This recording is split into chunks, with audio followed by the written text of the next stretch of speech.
We had this issue in Virginia, and it was all over the country, but it came to a head in Virginia because there were very, very deliberate pornographic images that were going into schools' public libraries. And everyone was like, that's not happening. Okay, fine. We had a bill and we said, look, we're not going to ban any books. We're not banning anything. We're simply saying that books which actually meet this criteria of having explicit materials in them, you have to let parents know that they're in the public school library. That's it. Okay. Not banning anything. Right. And then we showed the pictures.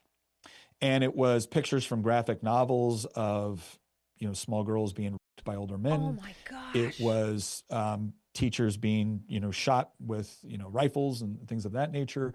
It was guides on again, a variety of sexual positions and sexual acts that were being marketed toward children.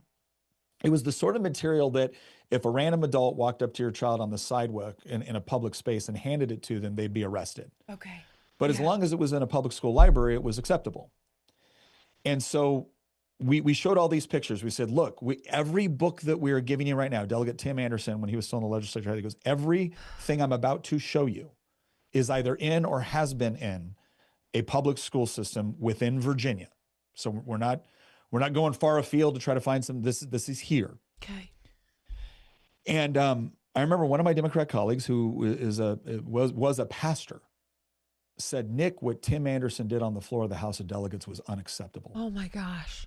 I said, why? He goes, well, for him to hold up those graphic images. I said, are you kidding me right now? So let me get this straight. If he holds up those graphic images on the floor of the Virginia House of Delegates among a bunch of adults who are policymakers, that's unacceptable. But if they're in your kid's public school library, that's perfectly acceptable, a celebration of literacy. And he goes, Nick, nobody wants those books in a public school library. And I looked back, I said, we'll see when we have the vote.